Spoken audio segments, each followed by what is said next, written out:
Cougar fans, it is time. Touchdown! What a grab! It's time to raise your colors, raise your voice, and join in on the Raucous Roundtable about your favorite team, the BYU Cougars. 20, 15, 10, 5, touchdown! It's time to tailgate. Cougar Tailgate, where BYU sports fandom lives. And here's your host, Lauren McClain. What's up, Cougar Nation? I'm Lauren McClain, and we're here to tailgate with you, doing what we do best, talking all things BYU Cougars.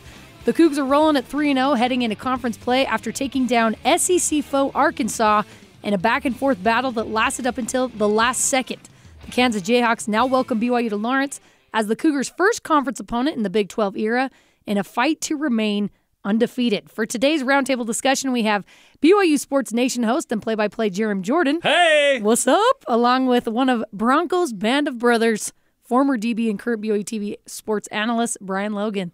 Vamos. I saw him Friday, by the way. Bronco. Where at? You did? In Provo. No, he was you at didn't. PF Chang's, and we had an Don't spread enjoyable rumors. 3-minute conversation. Don't spread rumors. I'm really jealous right now. It was great. What was he doing? Jealous. He was so at PF Chang's. Typically, you eat food. So he was having dinner In Provo, Jarom. He was with his son Cutter, who goes to BYU, Okay, and okay. he's gonna have Nice. 2 more kids at BYU.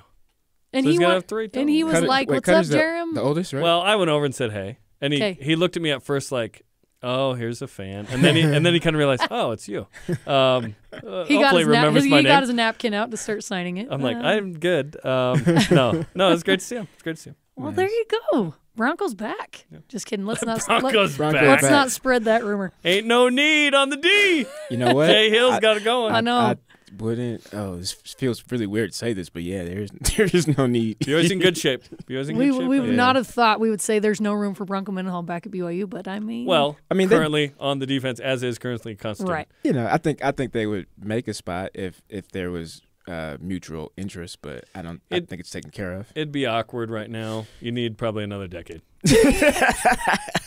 Love Bronco. Probably right. He needs some Yeah. time. But, yeah. He does need probably some right. time. Well, that was a good story. Thanks for Oh, hi, starting off everyone. with that. Yeah. Yeah, Let's- good to have you guys. Who else have I seen around town? Celebrity sightings. I want to know from you guys, how does your fan side react differently from your analyst side when BYU wins a big game like that? Does that make sense? Jarom, let's start with you. Yeah. Well, first off, I was calling a rugby game Saturday night. So I was at America First Field, and the game had ended like an hour before. So I finished the game. I talked to some people on the field, blah, blah, blah. So I go back up to the booth where I can be isolated. No one's going to tell me, hey, BYU won. Right. And so I'm watching on YouTube TV on my laptop by myself, just the people with the blowers going through the stands, cleaning up. It's just me and them. And I'm watching this game, and I'm just 100% fan at that point. Yeah. And it's just enjoyable to see BYU responding through adversity, to have Arkansas go on multiple runs of 14 and 17, but BYU responds with, 17 and 21, where it's like, oh, BYU got kicked but kicked back. And BYU goes to SEC country, gets this win. BYU's extremely flawed on offense, but they make enough plays to put up 38 against a team that really took it to them last year. The defense played well. Special teams played well outside of the punt return and the 2 fakes this year, which are weird. But yeah, love BYU's playing complimentary I football. love the fakes. And it's just fun to enjoy the win, you know. When I'm in the press box at LaVell Edwards Stadium, no cheering. If I'm on the game day set with the guys, You get we kicked out cheer. of the press box. Yeah, And you would people get- know you that. would get kicked out. Like, you kicked literally out. cannot cheer at Really? all You in the can't? press box. Is that No. why? No. Is that why it's No. so You quiet? cannot do it. It's Yeah, very quiet in there. it's a reverent, holy place, Brian. But when I I go had to no idea. when I go to the I just look. I feel the vibes and energy anywhere, and because it's quiet, I'm Well, don't go in the press well, box. don't go in the press box, Yeah. and you don't have a seat in there anyway because the game right, day I don't. set is where you guys hang out. I really In don't. fact, I'll typically spend the first half up there and kind of just get out my tweets at that point, Yeah. and then go back for the postgame. And then the second half, I like to enjoy and watch with Brian and David and Blaine and Dave, and pick your brains too on what you guys are seeing, because I don't know the X's and O's as much as you guys know them, and that's fun. So it's fun to sort of mix and mingle the fandom, the journalist, the infotainer, you know, because we get paid by Brigham, all of those things. It's great. I'm an analyst when I'm doing this stuff right here. Yeah.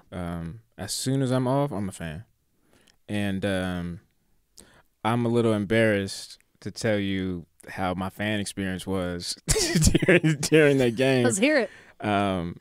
after the first 2 touchdowns, 14-0, I said some words that were rated PG-13R, and in the break room, in the green room, and I was like, "We suck! Oh my gosh, we suck! We suck!" I was like the Debbie Downer all game. Well, at the moment, BYU did. You were correct in the moment. All game. You can ask Uncle B, ask Nixon. I was like, "See, told you we was gonna lose. Told you." See, and then we'd come back, and they look at me, right? Whenever BYU came back, they'd look at me, and I'd be like, "Just wait, watch." What the heck, Brian? This is why I left the pre and post game show. I was too tired of No, I'm just kidding. Brian bringing the negativity. And, and that's not that's I don't want to say it's rare for me. Yeah, it's just I thought that we were gonna get blown out.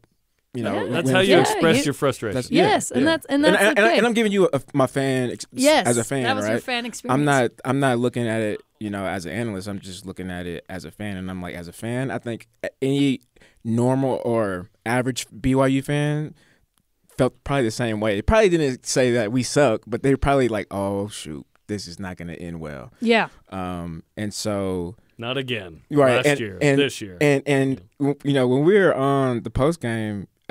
You could see the beginning, David, he's still like massaging his head from the emotions that he had, right?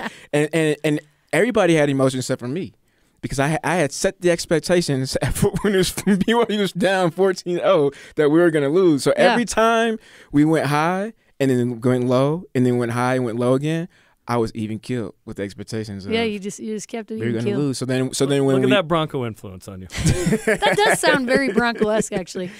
I'm at the end of the day though, I told Uncle B too. I was like, "Uncle, man, I feel bad for not believing."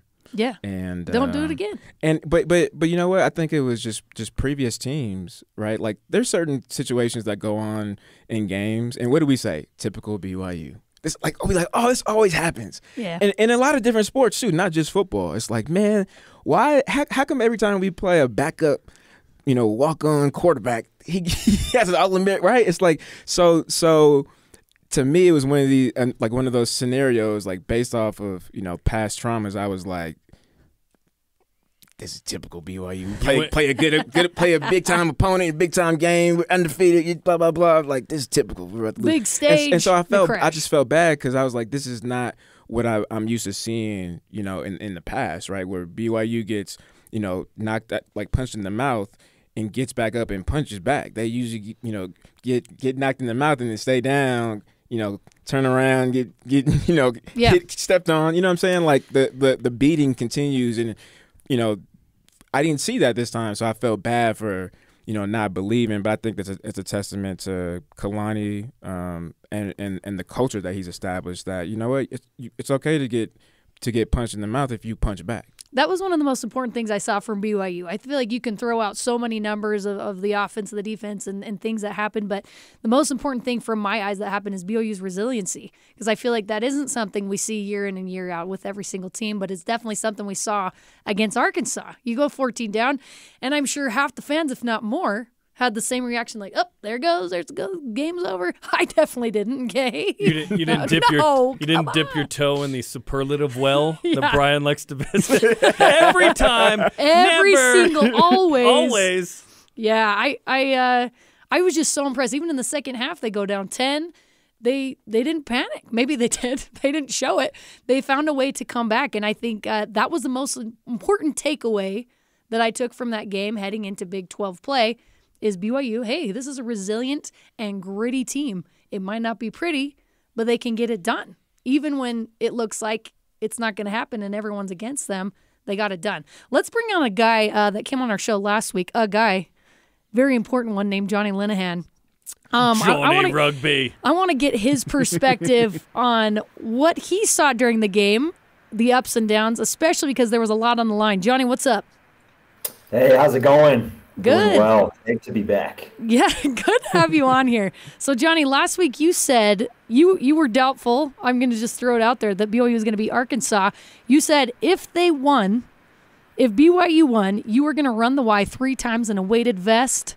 lo and behold, what was your reaction when BYU won? Oh, man, it was awesome. I remember watching it. My wife goes to bed at like 4:30 in the afternoon, so we get football nights to myself. That's a bit of an exaggeration. It's closer to 8 o'clock, but I was watching it kind of in the room, and we had some sick kids there in the bed as well, so the lights were off.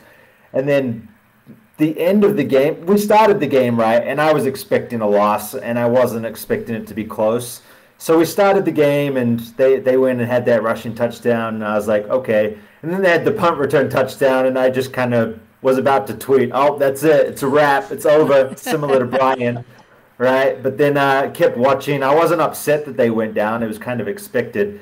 But then they clawed me back in, right? They got me in as they put together a run. The nice pass from Parker Kingston, my new favorite player. That was such a sweet play. I heard you were going to have another child and name him Parker. No, we're just going to rename some. Oh, rename. Okay. We can't afford the stress of having another child. Four is too many. Just rename him. I love it. Well, go. Sweet. Keep going. Yeah. No, I loved it towards the end, right? When KJ got a hit and it popped up for the easiest interception that Jacob Robinson will ever have. I jumped in the air, almost hit the fan, and then he dropped it. I was like, no, dude, similar to Brian. Here we go. But so impressed with how many people stepped up. It was very difficult to choose just one player of the game because there were so many dudes, and that was the coolest thing. Yeah, I totally agree with that. I love it. And then you did, in fact, you are a man of your word. And you ran the Y 3 times in a weighted vest on Tuesday. What was that like? Because it makes me want to die even thinking about it. Yes, severely underestimated and forgot how difficult hiking the Y is. And I would use the term run very loosely. I think the initial intent in my mind was, oh, it's just a mile up, it's a mile down. It would take me an hour, and I could probably run it. It's really steep, right? And yeah. I mean, I need BYU to get me some new Nikes because I'm running low. So. But it was actually kind of fun. It's weird to say. It was very difficult because it took me 2 hours. And I started with a light gray shirt and ended with a dark gray kind of black shirt. But it was pretty sweet. So I walk up the top the first time, and the lacrosse team is up there having their beginning of the season team discussion. And then on the way up the second time, I see the tennis team. But it was also pretty motivating because you see a lot of old people with their hiking sticks just hiking the Y and wearing BYU gear. And it was actually pretty cool. I should do it more often, and I'd encourage every team to do it as a team-building experience because it's pretty cool. And it's really a short hike, but doing it 3 times with a weighted vest was pretty difficult. But if we're going to win an SEC and win these P5 games, I'll do it every week. Was anyone like, Johnny, why are you wearing a bulletproof vest while running the Y? We had one person on Twitter, and it was actually funny because after I posted it, someone replied to my tweet being like, oh, that's cool, but last week I saw a soldier wearing a 240-pound backpack, and he did it 10 times. Ha! Like, good for you, sir. Yeah, awesome. Yeah, not to downplay anything that you did. I love that you owned up to it. You did it. So I'm going to ask you again for this week, Johnny. What would you do or give up for a BYU win against Kansas in Lawrence this Saturday? Yeah, so I was thinking about this, and it's something I want to do regardless, but I'd love the team to force me to do it sooner rather than later. But I would like to row on a rowing machine, a marathon. So it'd probably take me 4 hours, I think. And yeah, a year or two ago, I was better trained for it. Now I'm just fat, but really good at Excel spreadsheets. So it would take a little bit of training and recovery, but that's something that I would like to do. And then if that happens, I'd like to do it for a charity, a local charity as well, to try and raise some funds. So BYU's got to come through, and then we'll release some more details, but maybe we'll get that on the roadmap. Look, I'll do it with you if they win. All right, yeah. I will too, Jarom. I'm not going to do that. But she's a smart one. You guys are awesome. I love you guys. We'll you guys are great. If Brian does it, you have to keep your shirt on though, because then you would be ashamed, right? I'm out. Look, man. Look, you must forgot I'm single. So. Oh my gosh. I'm just playing. I'll do it. I'll keep my shirt on. Johnny, if BYU keeps winning, you keep doing this, you're going to look like a Navy SEAL by the end of the year. Keep it up. Hey, well then then maybe I can please some of the Twitter fans. Because right now, yeah, I'm lacking in that regard. But go Cougs! Stoked they got the win. Oh, I love it. Jonny, you're the best. Thanks for coming on with us again, and go Cougs. And good luck this week. Yeah, thanks. Hey, no hating on the fakes, Jarom. Won a game. That's what we need. It'll work eventually. Let's go. I'm hating on the ones that aren't good, the ones that don't work. Jonny, you're the best. Thanks again for coming on. See you guys. Go Cougs. Jarom, how would you feel, though, if they continue to do those fakes? Like, I really want to know your sincere opinion, because Kelly Poppinga did say they're going to keep doing them. Yes. I'm not opposed to the fakes. I'm opposed to ones where they're not even close to being successful. That's what I'm opposed to.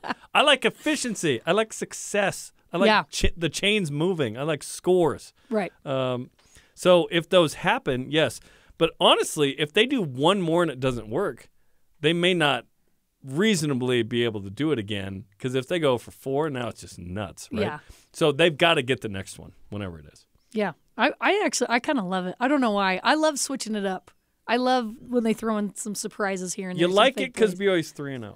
That's true. If BYU was 1-2 or 2-1, and one of those fakes really cost BYU a game or something, we would not be as keen. Right now, it's all hunky dory because BYU's got that goose egg on the right side of the column. But right now, you can laugh about it a little, like the fake punts. Yeah, that winning covers up a lot of sins. That is one of them. That's true. The bad fake punts. I don't like fake punts. On our own 20. That I will never like, even if they're successful. There's just not enough sort of something to gain. But no, they're fun and exciting, and like, does it mean that BYU's punt covers better because they're watching BYU? Maybe, Yeah. I trust Kelly Poppinga, and I like the aggressiveness, but we need to see one that's successful.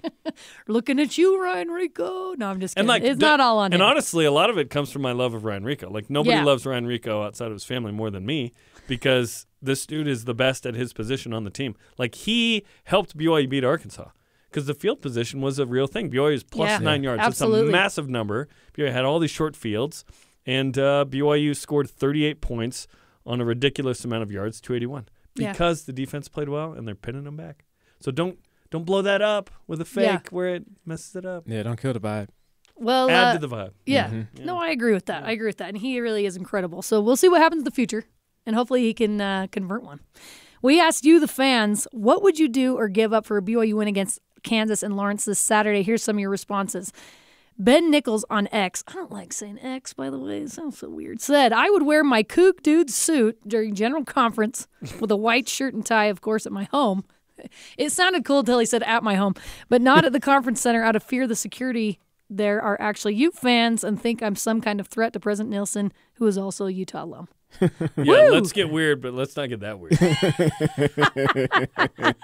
That's funny. I'm all about getting weird. I think it's a good one. All right, the casual hippie on X said, I'll shave my head and give up caffeinated soda for the rest of the season. Why would anyone in their right mind say they would shave their head if somebody won something? Who would do that? That would be weird. Who would do that? I'm assuming casual hippies bald already. I hope so. But caffeinated sodas, that's a big one. How can we check that?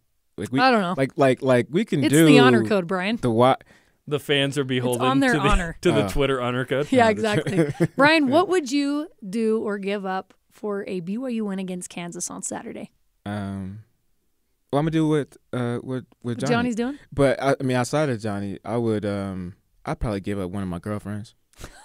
One of them? Yeah, I had to give up one of them. Yeah. Why are you laughing? Okay. Or of how many? That's another podcast. That's not on BYU Radio. I'm just saying, look, I said earlier to Johnny that I'm dating right now, so I got a couple girlfriends. I'd give up one. Jarom, what about you? What would you do or give up? Like King Lamoni's dad. All my sins to know thee. Oh, That's what I would give up. You give up all your sins. I ain't giving up jack squat because I believe BYU's winning the game.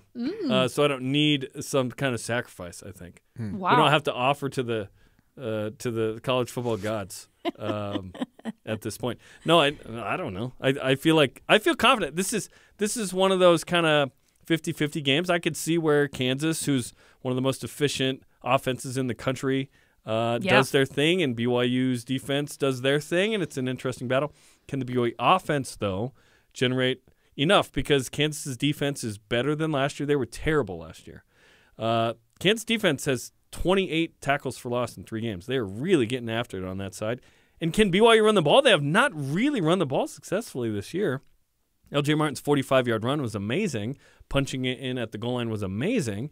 You take those rushes out, and it's like 29 for carries for 31 yards. Like, it is bad. Yeah. So can BYU figure that out? I am optimistic at BYU being 3-0 and flawed on offense. Because what if the run game gets going? What if BYU can be more consistently explosive? They've been explosive on offense. They're not even close to their ceiling. Not even close. BYU's pretty low in a lot of the important rankings on offense. What if they start to crank that up? Now we're talking about BYU being like a top 5 team in the Big 12 by the end of the year and winning like 8+. Our sort of standard of, hopefully they make a bowl game.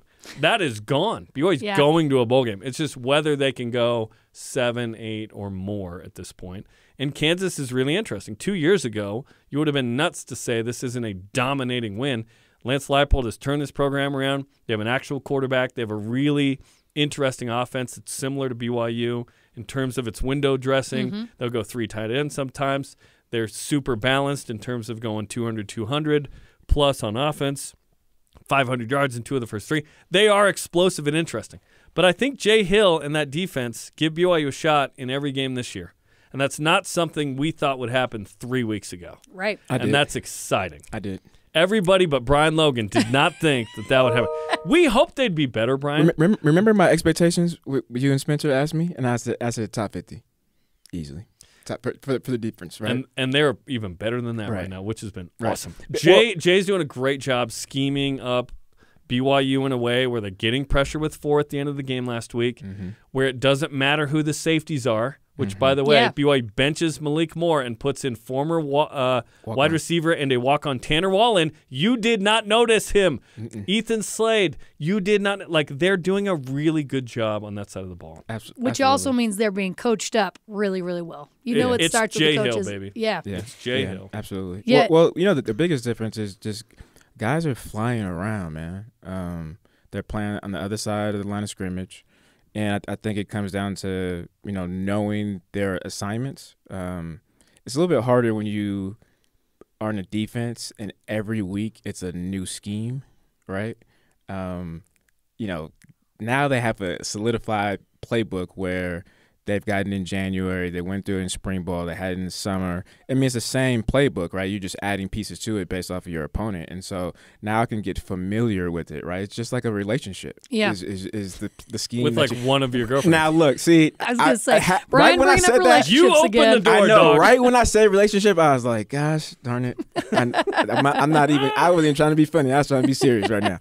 But you know, once you figure things out and you get more familiar with it, then it becomes second nature. And if it becomes second nature, you don't have to think anymore. You just do. And then that's when your athleticism and you know, certain characteristics like your speed or you know, your physicality really shines. Because if I'm thinking and I'm a step behind, like, who cares if I run a 4.3, right? Versus, you know, my opponent who runs a 4.5. It's irrelevant. So now I feel like a lot of the players on defense, their athleticism can truly shine. And we've seen it, right? I think the biggest thing is the turnovers. It's one thing to execute and to make a play. So if I'm a corner, you know, covering my guy, that's good. You're supposed to do that. Getting a pass breakup, you know, cool. Like that's good execution. But then take it to the next level, getting that interception where now that play potentially can change the game. Like that's what we're seeing, and we're seeing it in you know, somewhat crucial times. And I think that's the biggest thing is finally being able to see, like, hey, we got talent. Yeah, yeah. BYU's got talent. Right. Start a show. Yeah, guys, we're going to take a quick break, but coming up after an emotional win, how could BYU avoid the letdown in Lawrence? This is Cougar Tailgate.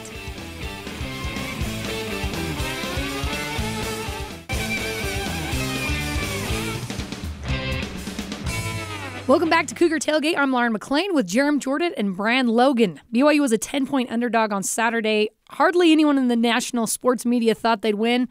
and came in classic BYU fashion, got the upset in SEC territory on the road in its first true test of the season. However, BYU does have a tendency for letdown losses after emotional upsets. Here are some examples. Brian, let's start with your years, 2009. Here we go, Florida State. Massive win to open the season in Jerry's World against number 3 Oklahoma, beat Tulane the following week. Lose by 26 to Florida and Provo. I'm not trying to rub in some old wounds. Yeah, Florida State, excuse me. 2010 as well, Brian. Looking at you. Beat Washington to start the season, then lose to Air Force by 21. So these are not. We're not blaming Brian and Broncos band of brothers. You don't. I do. I blame my look. I blame myself. I blame myself for 2009. I blame me. No. I individually lost that game, but you know what? I just forgave myself. Like when was that interview that I did when I expected it was like around that time. Like spring ball ish is when you forgave yourself. Yeah, it's been a long time. Yeah. I have not, Brian, but I will eventually. It's all good, man. It's all good. But you know what? We may be forgiven. We have not forgotten. Just because I forgave myself, it is blotted out. Just because I forgave myself does not mean I don't blame myself still. Okay, I still blame myself. Let's move on because I don't want you to do this. Listen, Kay. That's another pod. The debauchery of the 2010 Florida State. Brian's therapy sessions. 2015, Hail Mary win at Nebraska, Boise State to start the year, then loses to UCLA and 31-0 at Michigan. On and on and on. Truly, you can keep going. 2022 blowout win at USF, win in double overtime against 9th-ranked Baylor. Next week, they get blown out against Oregon. So that it's a tendency. This could just be the ebb and flow of college football. But as BYU fans, it's like Brian said at the beginning, we say classic BYU, right? Mm-hmm. They come out, they get a big win, then they go out and lose. So my question for you, Brian, from a player's perspective, why do those losses happen after big emotional wins sometimes, or is it just the normal part of college football? I think specifically for BYU, it has to do with the lack of depth. Yeah. Usually those big games, are going to be against big P5 opponents. Yeah. And you come, being a G5, right, and not having the depth, especially when you consider the honor code and things like that, all the challenges that BYU has when it comes to recruiting, you get banged up. And, there's times where a guy may not be out the next week, but he's pretty depleted physically. And there's nobody that can, essentially step up. So now I'm going into this next week, 75%, 80%. And that could be, all of my starters across the board. I don't think that'll be the case this year. Yeah. I think the biggest thing that I was shocked was nobody really left hurt. Oh, somebody left hurt, right? Crew got a concussion. Yeah, but I mean, other than that, it's been pretty good, right? Knock on wood, right? And not only just throughout the season, but I mean, going against like a high-powered opponent like that, physical, right? powerful, fast team and I was like, oh man, that's something that is underrated, like that we're not really talking about right now. Shout out to the strength and conditioning team at BYU, right. And that's new too, there. Right? Yeah. So I don't think that would be the case, this year. But I think from an individual standpoint, as a player, you just gotta have a mindset of winning every single down. Like every down, I need to win this. So snap of the ball, I did my job, I executed. Boom, I beat my opponent. On to the next play. Even if I get beat deep, or if I get an interception, every play you gotta have a mindset is I need to win this down. I need to win this down, and that keeps you from being complacent. It keeps you even keeled, and any type of exterior factors is easily blocked out. Having that mindset, and I think that the greats do that as well. It's like, I don't care what I did this last play. I don't care what you did last play. I'm gonna beat you this play. Yeah. Jarom, how do you feel like the Cougars can avoid having that happen against the Jayhawks on Saturday?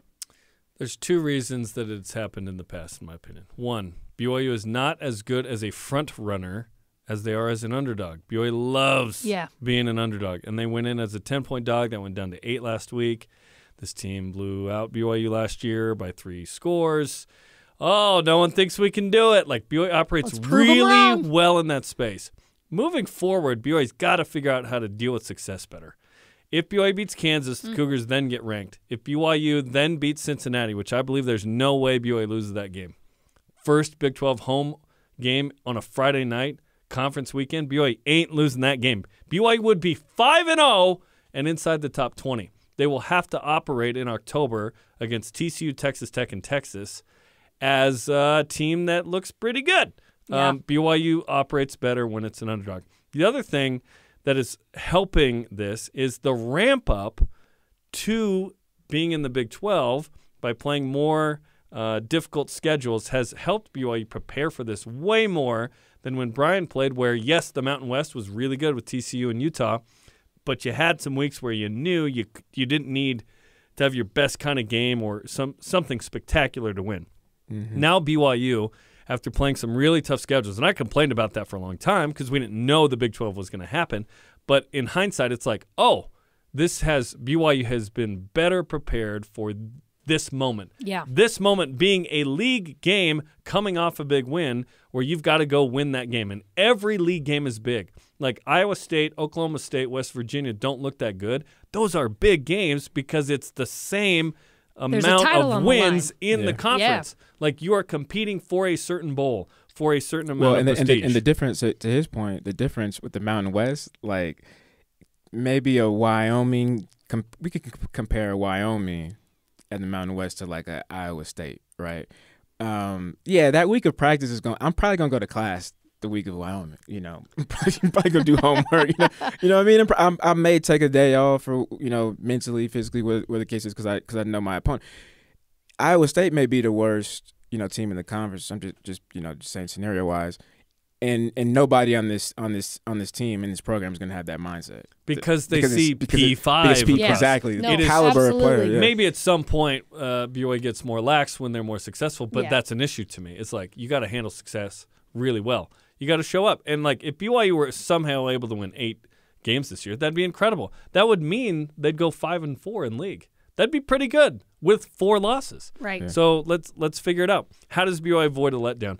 They got to take that same mindset into this game of, oh, look how good Kansas is. They have one of the best offenses in the country. They're the Power 5 team. They've got one of the best quarterbacks in the country. I think he's probably 1 or 2 in the league with Quinn Ewers of Texas. Those are the top 2 to me.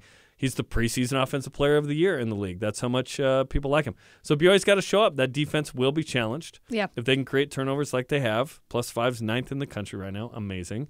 Mm-hmm. Now you can get it done. The pressure's really on the BYU offense, though. Yeah. They've got to go toe-for-toe with the Kansas offense. I think, I think to your point, during Independence Year, BYU could almost take a breath in between games. There were some games that like, get through September. Let's take a breath. Yes, get through September. They 4 P5s. Yes, and then there were some interesting random games thrown in there, and so it's different. It's different this year. BYU's a Power 5. They're fighting for a title. Every game means something. I know people hate when you say that, but it's just the truth. I've talked to so many players that have admitted after their career, once we lost once or twice, it was like, well, we still know we're going to the Independence Bowl, so what? Yeah. They still might go to the Independence Bowl this year, which would be, frankly, a bummer. We're hoping for something different. Not this again. But, like, think about it. In BYU history, it was always like, okay, if we win, we're going to the Holiday. At first, it was awesome and got old. Yeah. Vegas Bowl got old. Yeah. Yep. This is all new. Something could be there are 8 different bowl games potentially for BYU here. And if you had a spectacular, incredible, amazing season, college football playoff, Sugar Bowl, those are possibilities for BYU like they've never been possibilities before. I'm not saying they're going this year, but I'm saying in the future, you really have something to look out for. And the 12-team playoff next year, it's like, can you approach that? Can you be interesting? 9-3 would be way different than 9-3 as an independent. And so there's this context throughout the season and what the ultimate prize is that's really exciting. Absolutely.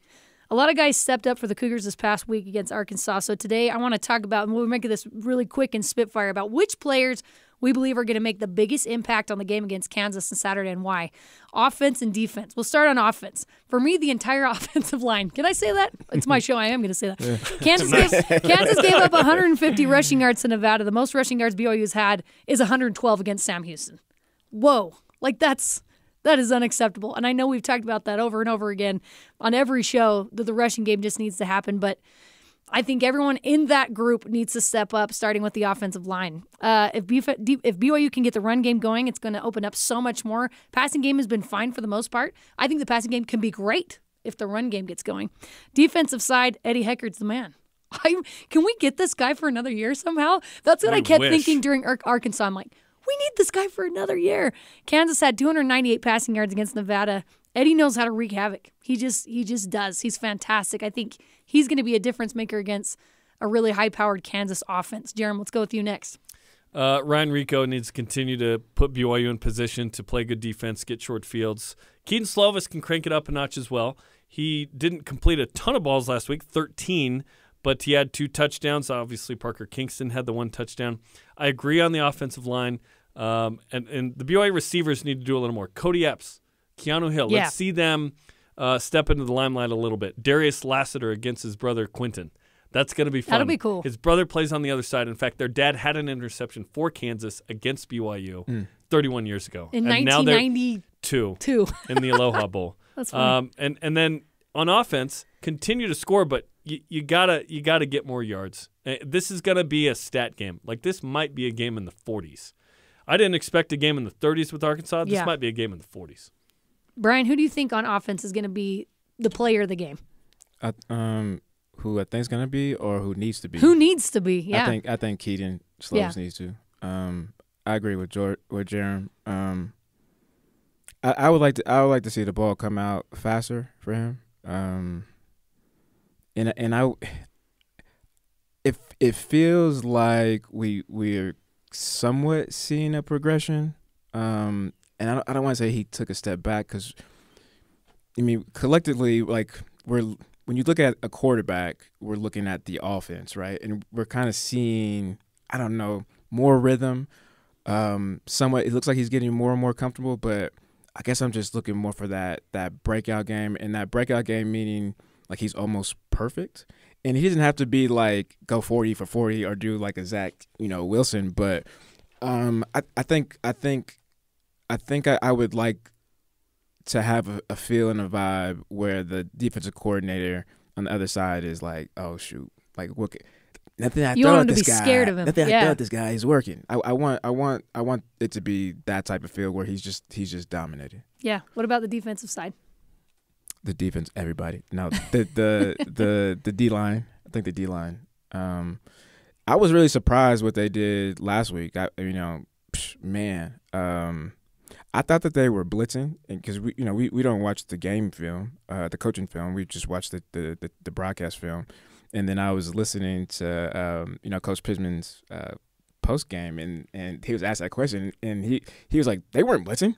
They were just bull rushing us. And I was like, what? Pressure with 4, baby. Oh my gosh.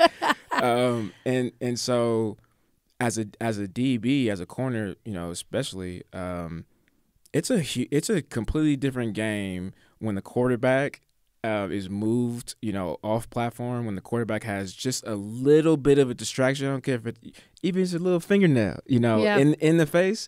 It messes up the timing. It messes up the chemistry that's been built with the receivers, throughout the week.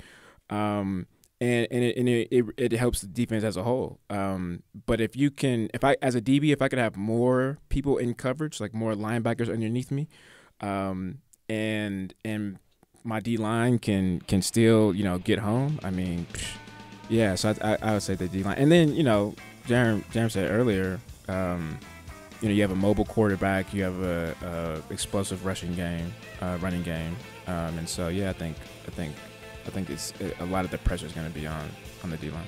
Well, it's going to be an exciting game. Hopefully lots of points are scored on BYU's side. Mm-hmm. And a lot of pressure brought by the BYU defense. We'll see what happens. Guys, thank you so much for taking the time in your busy schedules to come and be on the show with me. Thanks, Lauren. No problem. I'll bring my girlfriend next time. Yeah, your 5 girlfriends. And that does it for us today. Thanks again to Jarom, Jordan, and Brian Logan for coming on the show with me. You can join the Cougar Tailgate wherever you get your podcasts, on Apple, TuneIn, Stitcher, Spotify, or on BYURadio.org. Cougar Tailgate is a production of BYU Radio.